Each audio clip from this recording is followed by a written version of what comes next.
do something you're very passionate about. And don't try to chase what is kind of the hot passion of the day. People say you have to have a lot of passion for what you're doing, and it's totally true. And the reason is because it's so hard that if you don't, any rational person would give up.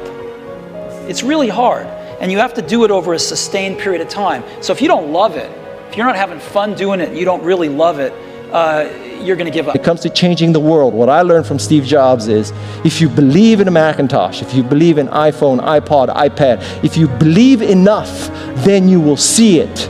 Because other people will believe in it. Other people will create software. Other people will create products.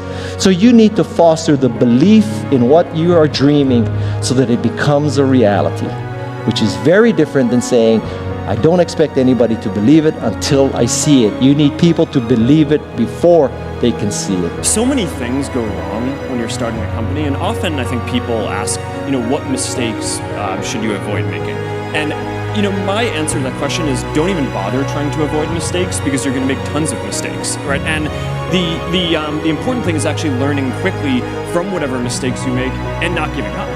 Right, and I mean, there are things every single year of Facebook's existence that could have killed us or made it so that it just seemed like moving forward and making a lot of progress just seemed intractable, but you just kind of bounce back and you learn, and nothing is impossible. You just have to kind of keep running through the walls. For somebody aspiring to take things to the next level or to even surpass their wildest dreams, there's always going to have to be an element of luck, but I think more important is putting yourself in a business that can be ubiquitous, that really doesn't have limits. Because otherwise, there's always going to be a grind to it. But if the business, if it can't be something that you can visualize every business using or every consumer using, it's going to be tough to scale to be big enough or to have the perceived value. You want an idea about what you can say. I know it sounds like a bad idea, but here's specifically why it's actually a great one.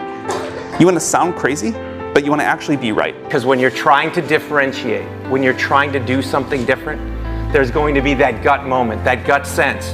Is this right? Is this not right?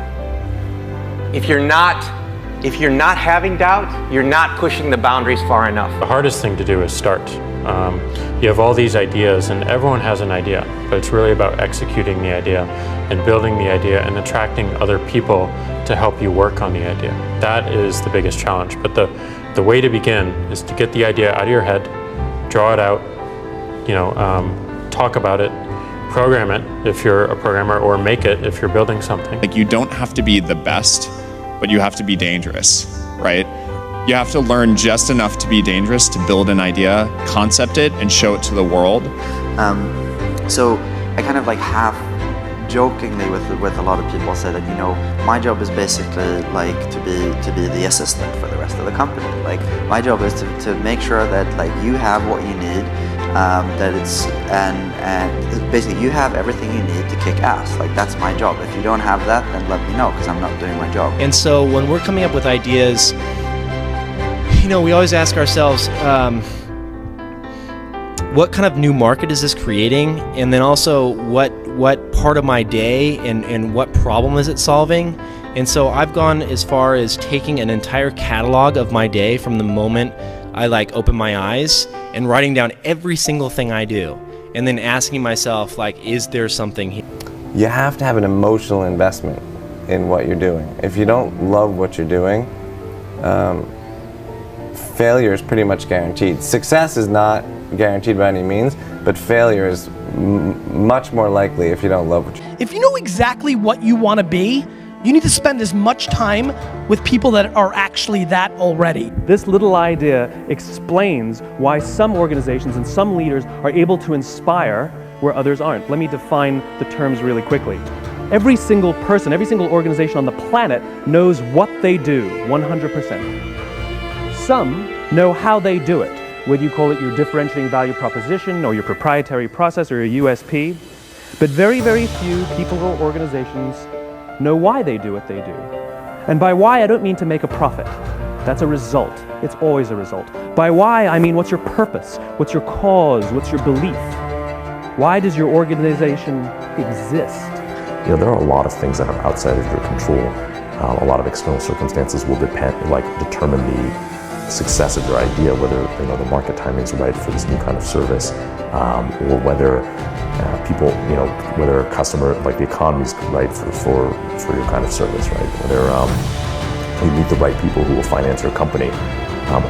Many external circumstances are outside of your control and but will affect the outcome. And, you have to be okay with that. And oftentimes the best methodology is to start with the perfect experience with just one person, get that right, and then figure out how to scale something great instead of scaling something not so great and then trying to improve it. That's really hard to do. And so I think when you are starting a new business, you don't want to go after giant markets. You want to go after small markets, and you want to take over those markets quickly. Constantly seek criticism.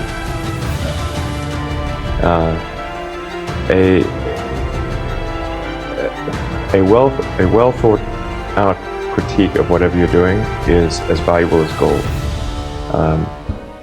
And you should seek that from everyone you can, but particularly your friends. Most people don't get those experiences because they never ask. I've never found anybody that didn't want to help me if I asked them for help.